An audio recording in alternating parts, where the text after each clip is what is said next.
everyone and welcome back to my channel. I am Kirsty and this is Stuck in the Mud.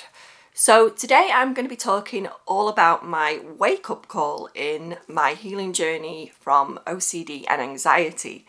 So getting better from OCD and anxiety it's tough. It's a really hard thing to do, and for anyone going through this right now, I have so much sympathy, and I really understand where you are right now, because I have been to some really dark places with OCD and anxiety, some really scary places. And getting better and getting the treatment and actually doing the treatment is one of the hardest parts, because we can be so stuck with OCD because it likes to keep us stuck, it likes to keep us involved, and it likes to grab all of our attention. So to break out of that cycle it's going to take a lot of work. It's going to take a lot of hard work. So the big wake-up call for me came when I was seeing my therapist. This was many years ago now. I've seen the same therapist on the NHS here over in the UK, on and off, and she's been absolutely amazing for me. She has completely transformed my life from where it was with OCD when it was completely in control of my life. She's really impacted my life in such a positive way, and I've seen it on and off over the years. So this may have been about the second time I'd seen her. I can't really say for sure, but it wasn't the first time I saw her, but one of the subsequent times. And I can't remember at which particular session. I think for each time I've seen her, it's been maybe averaging around 20 sessions for each time. But this particular session, wherever that was in that time, it became, I think, apparent to her that I wasn't really getting any better. She wasn't really seeing much week-on-week improvement from when I first saw her. So like I said, I'm not sure whereabouts in this 20 sessions that possibly would have been, but obviously I'd been there a few weeks and she wasn't seeing much improvement. And I remember her saying to me that she was very honest with me, and she said, I'm not sure there's much more I can do if we're not seeing the right improvement. But what she meant was, and what I want to make clear, what she was saying is I wasn't following the work. I was very much answering to OCD. I wasn't really doing what I should be doing, which was following the therapy as best I could. And she was completely aware of that. And she didn't say it in a really nasty way or anything like that. I remember being a bit taken aback because I'd never really seen that particular side of her. She'd always, she always has been very patient with me and absolutely amazing. I can't fault her one bit. But this particular time, she seemed to suggest that there's not a lot I can do for her if she's not going to see much improvement and my involvement, because I think I was just coming up against everything that she was saying and I wasn't really willing to do the work. So there was really no improvement happening there. And I remember being quite shocked at what she said. And when I left that day, it really didn't upset me, but it made me think. It was kind of the wake-up call I needed, because I realised that although I was going through the motions every week, going to my therapy sessions, I wasn't actually implementing the work once I left. I thought this is what I had to do every week, turn up, she'd make me better, I go home and things might improve. And it really wasn't the case. She always stressed that I had to follow through and do the homework, the therapy at home outside of seeing her. But I think I was just of the opinion, well, she doesn't really understand how hard OCD is. She doesn't understand how hard it is to get better. But in all honesty, when I really, like I say, it was a wake-up call, because I really looked within and thought, you know what, I'm not doing the work. I'm listening to OCD.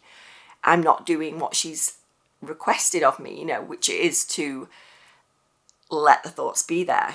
And this goes alongside metacognitive therapy, which is let the thoughts be there. Do not get involved in them. Don't let them grab your attention. But if they do, and that's fine, because you've got to be aware of them. This is not the kind of therapy where you don't push thoughts out. You let them be there.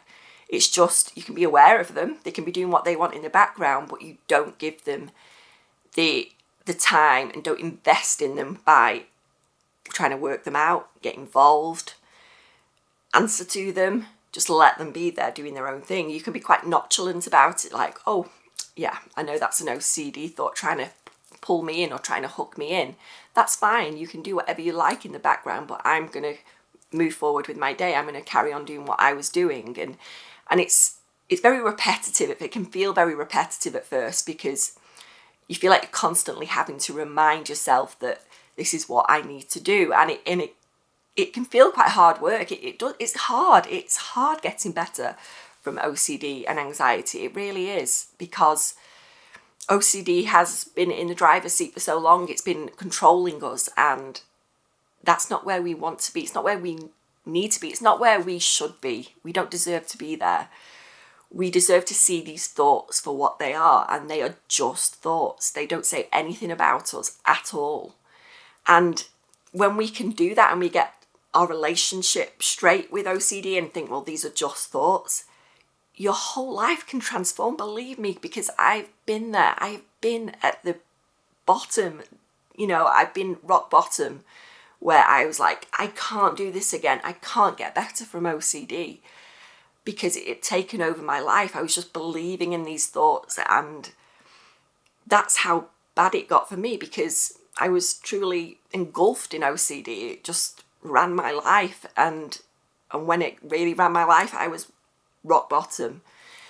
And there is a way to get better, but my wake-up call was basically my therapist saying, there's very limited things you can do for me if I'm not going to stick to the therapy and stick to what I need to do.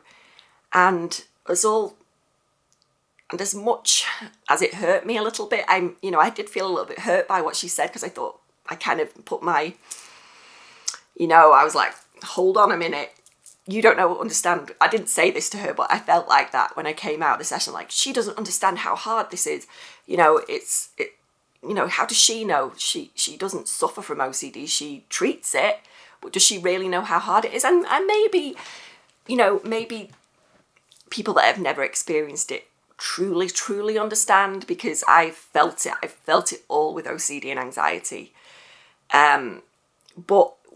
But besides that, people are qualified to treat these disorders, and there's a reason for that, because they've done all the work. They've done what they need to do to be a psychologist or psychiatrist or counsellor or any of those things. They've done what they need to do to be in a position to help people, and that's great.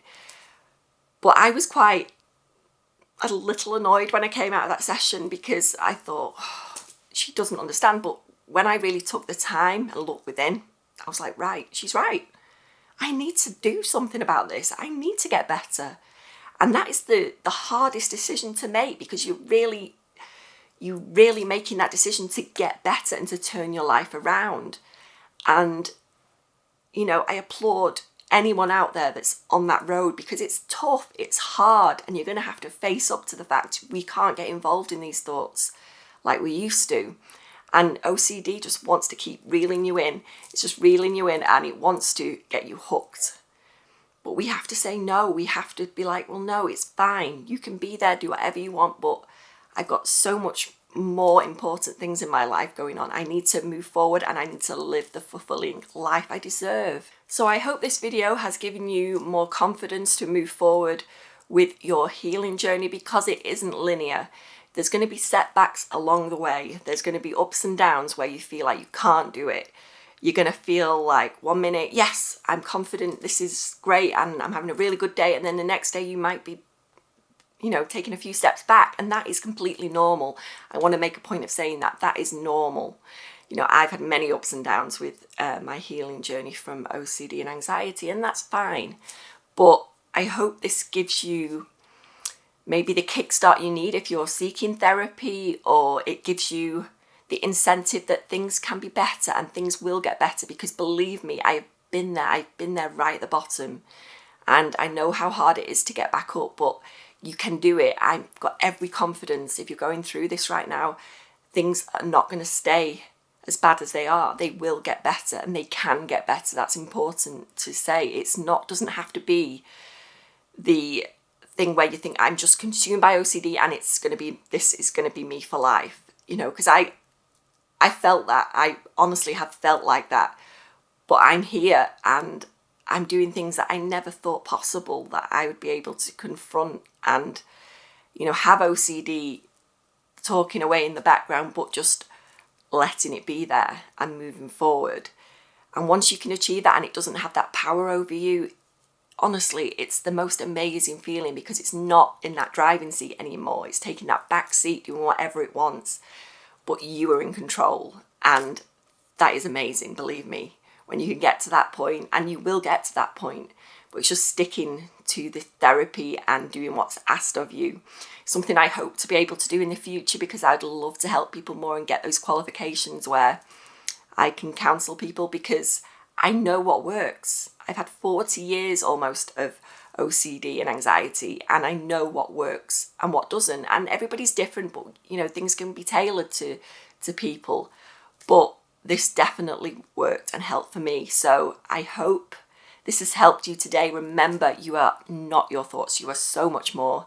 And I'll see you in the next video. Please remember to give this video a thumbs up and subscribe to my channel if you can, because that would help me an awful lot, and I can move forward making so many more videos for you guys. Bye.